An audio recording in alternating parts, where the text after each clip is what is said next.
Imagine living in a city that's suddenly under the threat of a serial killer. This was a reality for the citizens of Kazan, Russia. Kazan, a city celebrated for its vibrant culture, was about to become a chilling crime scene.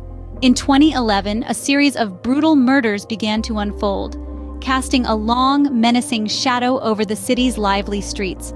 The once peaceful city was now in the grip of fear. But in 2011, a dark cloud descended upon this city. The first victim, Nasim Marutova, was found suffocated in her apartment, marking the beginning of a reign of terror. This elderly woman, aged 91, lived alone, making her an easy target.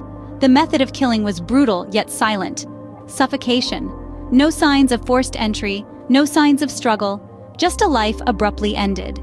The city was shocked, but little did they know this was just the prologue. As more victims followed, all elderly women living alone, a chilling pattern emerged. This marked the beginning of a reign of terror. As the body count rose, the people of Kazan lived in constant dread.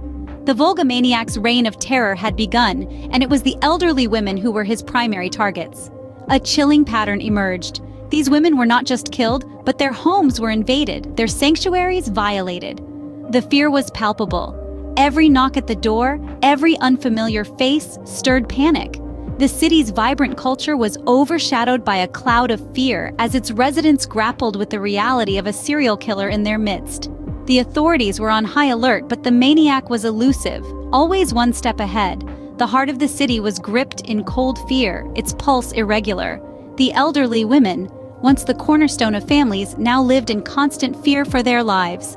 Once a city known for its modern lifestyle and vibrant culture, the Volga Maniac had turned Kazan into a city of fear. The Volga Maniac didn't limit his terror to Kazan. As the years passed, a chilling pattern emerged. The gruesome murders began to spread beyond the city limits, reaching into other parts of Russia. Elderly women living alone were particularly targeted, their homes invaded, their lives brutally ended. The maniac was spreading his wings, leaving a trail of fear and death in his wake.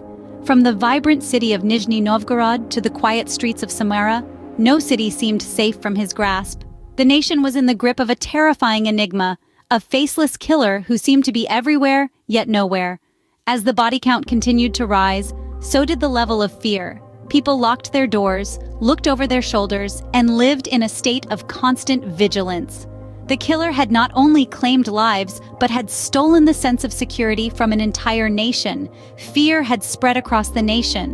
In 2020, a breakthrough in the case brought relief to the terror-stricken citizens. After years of living in the shadow of the Volga Maniac, a glimmer of hope emerged from the depths of despair. A single strand of DNA, left behind at one of the crime scenes, provided the definitive link that investigators had been desperately searching for. This DNA evidence pointed directly to one man, Radik Tagarov, a former Kazan resident with a past marred by criminal activities. As the walls of justice closed in around him, Tagarov made a chilling confession. He was indeed the Volga Maniac. The man who had cast a shroud of fear over Kazan and beyond was finally unmasked. Tagarov was subsequently sentenced to life imprisonment, a fitting end for a man whose actions had caused such widespread terror. The reign of the Volga Maniac had finally come to an end. The seemingly ordinary man behind the heinous crimes shocked the city. The face of the monster that had been haunting Kazan for almost a decade was finally revealed.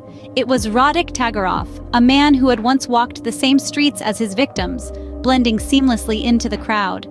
The revelation sent ripples of shock and disbelief through the community, a grim reminder of the potential evil lurking in the most mundane of places. These events left a lasting impact on the city of Kazan. The fear, while diminished, had instilled a sense of vigilance in the community. The city learned a hard lesson, that constant awareness and watchfulness are crucial in the face of potential danger.